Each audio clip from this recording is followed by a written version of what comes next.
Hai pecinta sepak bola tanah air. Kali ini Timnas PES akan menyajikan berita pilihan untuk kalian. Di antaranya, FIFA apresiasi perjuangan panjang Timnas U23. Publik ungkap bukti kecurangan wasit asal Prancis di laga playoff.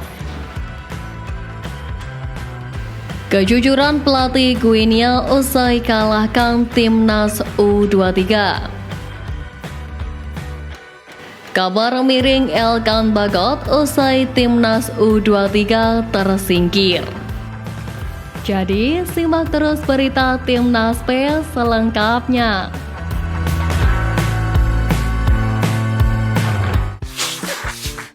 Secara luar biasa, laga penentuan tiket lolos Olimpiade Paris 2024 disaksikan langsung oleh Presiden FIFA Gianni Infantino.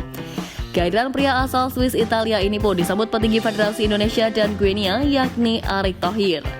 Dalam laga tersebut, Timnas Indonesia U23 menelan kekalahan tipis 0-1 dari Guinea U23. Adapun satu gol yang bersarang di gawang Hernando Ari dicetak Ilaix Moriba melalui titik putih.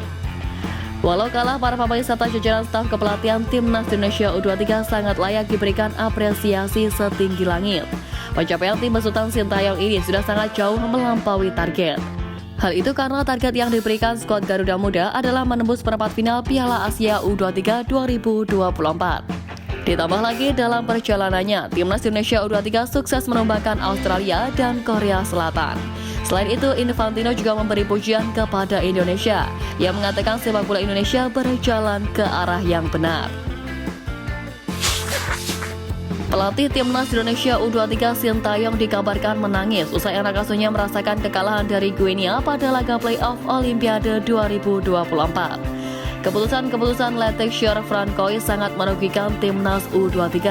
Salah satunya saat tackle bersih Alfiandra Dewangga ke salah satu pemain Guinea di kotak penalti. Kepastian Sintayong menangis disampaikan secara langsung oleh asisten pelatih Garuda Muda, Nova Arianto. Dalam status WhatsApp, Nova Arianto memberikan semangat kepada juru taktik asal Korea Selatan tersebut. Nova Arianto berharap Sintayong jangan menangis usai Timnas Indonesia U23 kalah. Ia menilai Sintayong sudah memberikan dampak positif untuk sepak bola Indonesia. Seperti diketahui, Sintayong sudah melewati target yang diminta oleh PSSI, di mana sejak awal PSSI hanya menginginkan Sintayong membawa Timnas Indonesia U23 lolos ke babak 8 besar Piala Asia U23 2024. Namun ternyata Sintayong malah mampu membawa tim Merah Putih ke semifinal Piala Asia U23 2024. Sintayong buka suara terkait absennya Elkan Bagot saat Timnas U23 menghadapi Guinea U23 yang berujung kekalahan untuk Garuda Muda. Berdasarkan keterangan Sumarji, Ipswich Town tidak memberikan balasan terkait pemanggilan Elkan Bagot. Padahal Ipswich Town sudah menyelesaikan kompetisinya di divisi Championship musim ini. Sumarji menambahkan bukan cuma Ipswich Town saja yang mencueki PSSI, melainkan Elkan Bagot juga tidak menggubris panggilan PSSI untuk bergabung ke skuad Timnas Indonesia U23. Sebelumnya, pelatih Sintayong mengindikasi geram dengan perilaku Elkan Bagot. Untuk Elkan, bisa dari media Indonesia mengikuti jadwal atau kelakuan Elkan seperti apa, mungkin bisa cari tahu sendiri. Ucap Sintayong lewat keterangan via Zoom. Sejatinya tenaga dari pemain kelahiran Bangkok, Thailand itu dibutuhkan oleh skuad Garuda Muda. Pasalnya, Timnas Indonesia U23 tengah dilanda krisis di lini pertahanan usai ditinggal Rizky Ridho dan Justin Hubner. Ketua Umum PSSI Erick Thohir berterima kasih atas perjuangan para pemain Timnas Indonesia U23 yang telah melangkah sampai playoff antar konfederasi untuk memperebutkan satu tiket Olimpiade Paris 2024. Meski belum menembus Olimpiade di kesempatan ketiga ini, Erick tetap mempercayai pada program pematangan timnas yang mengandalkan kualitas talenta muda, pemain naturalisasi, dan training jangka panjang. Apresiasi itu juga turut disampaikan di saat yang bersamaan dengan hadirnya Presiden FIFA Gianni Infantino. Seperti diketahui, Gianni sangat mendukung perkembangan sepak bola Indonesia. Reno Maurice Mans adalah pesepak bola muda berbakat yang berasal dari Jerman. Pemain berposisi center back ini lahir di Jakarta dari kedua orang tua yang berasal dari Jerman. Saat ini Reno aktif menjadi bagian dari timnas Jerman U19 dengan 6 penampilan. Musim depan Reno akan bergabung dengan SPV JG Greuther Fürth yang bermain di divisi kedua Liga Jerman setelah menandatangani kontrak profesional pertamanya di minggu lalu. Reno juga beberapa kali latihan bersama tim utama Bayer Leverkusen yang dilatih Xabi Alonso. Dan Reno juga pernah duduk di bench bersama tim utama Bayer Leverkusen. Reno bisa menjadi opsi lini belakang timnas di masa depan, mengingat skuad Garuda belum mempunyai pemain yang setara di starting 11 maupun pelapis. Pelatih timnas Guinea U23 Kaba Diawara mengungkapkan anak asuhnya harus menjalani laga yang sangat sulit menghadapi timnas Indonesia U23 karena tidak mampu memanfaatkan sejumlah peluang. Mengakui ketangguhan timnas Indonesia U23, menurut Diawara permasalahan antara tim senior dan junior sama, yakni penyelesaian akhir. Maka dari itu dia sangat menyesalkan hal tersebut karena seharusnya Guinea bisa menang lebih besar.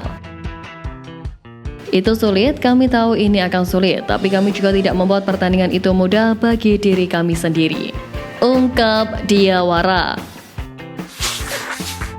Legenda pemain dan pelatih timnas Indonesia Aji Santoso menyebut baik program naturalisasi yang kini sedang dilakukan PSSI. Sebab menurutnya, para pemain naturalisasi itu berhasil meningkatkan kualitas dan pemain lokal seperti yang terlihat di timnas Indonesia U23 dan senior. Pada komposisi pemain yang diturunkan pelatih Sintayong di timnas Indonesia U23, nama seperti Pratama Arhan dan Marcelino Ferdinand menjadi dua nama pemain pribumi yang bermain di luar negeri. Sedangkan Justin Hubner, Nathan Joaon, Ivar Jonah, dan Rafael Struijk merupakan pemain keturunan yang bermain di luar negeri. Secara keseluruhan performa mereka menunjukkan perbedaan di antara deretan pemain lainnya. Performa dan kemampuan pesepak bola keturunan yang dinaturalisasi ini bisa mempengaruhi tim. Ex-pelatih timnas Indonesia Aji Santoso pun mengakui kualitas para pemain naturalisasi yang dimasukkan Sintayong ke line up pemain. Tak pelak ketika ada seseorang yang mengkritisi kebijakan naturalisasi, ia pun langsung pasang badan. Netizen menemukan bukti bahwa dua tendangan penalti untuk timnas Guinea U23 seharusnya tidak sah ketika berhadapan dengan timnas Indonesia U23. Pada menit ke-18, Al-Ghazi Maba tiba-tiba jatuh di kotak penalti timnas Indonesia U23 sehingga wasit Francois Letecheur asal Prancis menunjuk titik putih untuk Guinea U23. Francois Letecheur menganggap bahwa dilanggar Witan Sulaiman di kotak penalti timnas Indonesia U23. Padahal dari tayangan ulang kenyataannya tidak demikian. Ketika hendak menerima umpan mendata dari rekan setimnya, kaki Al-Ghazi Maba terseret kaki Witan di luar kotak penalti timnas Indonesia U23. Namun entah disengaja atau tidak, penyerang klub Yunani Olympiakos itu seolah-olah tersandung dan merebahkan diri di dalam kotak 16 pas tim lawan.